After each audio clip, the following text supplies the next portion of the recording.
how do you feel being a significant part? Because I mean, I don't know, I can't get the exactly what went on back then, Right. but I could tell you when it came out, all I knew about, or the people who I thought was responsible for that, was Studio 53. Right. Hey, Angelo! You understand what I'm saying? Right. And to be have Angelo here. So Right. talk to me, how... It was kind of like an out-of-body experience. It was surreal. And that, all right, the first song that we released actually wasn't Don't You Know. A lot of people don't know that.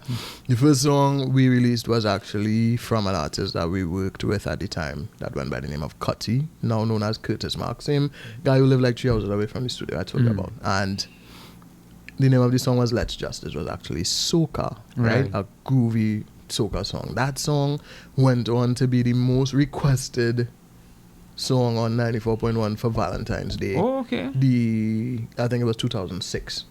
Most requested song, right? Funny enough, plenty of people still don't know his name, but nonetheless, it was just one of those songs that was really appropriate for the time when it was released. And that was October 2005, right? Shortly after that, we released Don't You Know.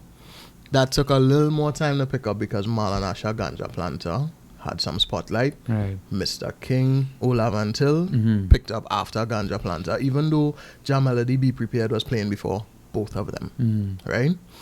And then, boom, we got that spotlight, that moment, Don't You Know, from my Sasha. Thanks to Kevin Baker taking the initiative and endorsing the song because, boy, they grew up together, such and such. He knew him from back then, and he was confident enough in the content and in the groundwork that we did as well as Studio 53. We did some shit. We did some shit now, though. We used to compile CDs with our work and beat the streets. Right.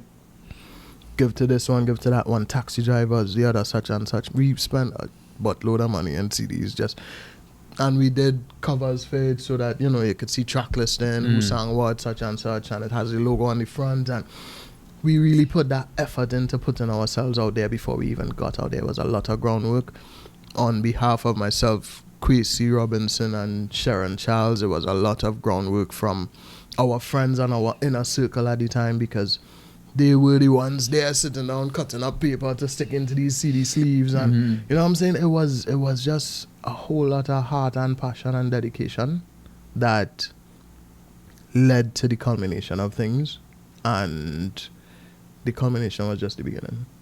If you understand. Right. And I mean, so we went into it, things were going good, and then I mean, they have many different stories as to why it fell. Some people will say people are undercutting people with prices. Some people will say people are squeezing up people. Some people said that people like, I mean, it's alleged, as I say this, what people say, I don't know how true it is. They say people like Fresh and them, or some of the people that kept it going, they would have intimidated certain radio presenters to make sure they play certain songs and play certain artists. And once they were gone, those radio DJs and radio presenters didn't feel as pressured anymore. Right. So as a result, they just dropped the music and stop playing it. I'll say this much: when you don't have a unity, dissension is inevitable, right? Without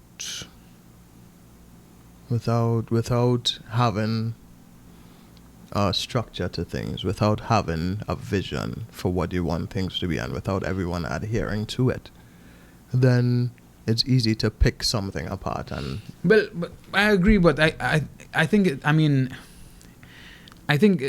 has to be something else, because in anything you will have that problem, Yeah. Because that's part of the teething process. But why is it still fell apart? If you understand what I'm saying, right? It must go through some degree of negativity, and as with anything, as they say, any diamond had to go through a certain amount of pressure for it to become, you know, the precious stone that it might be. Yeah. So why is it didn't end up becoming the precious stone that it should be, or could have been? Right.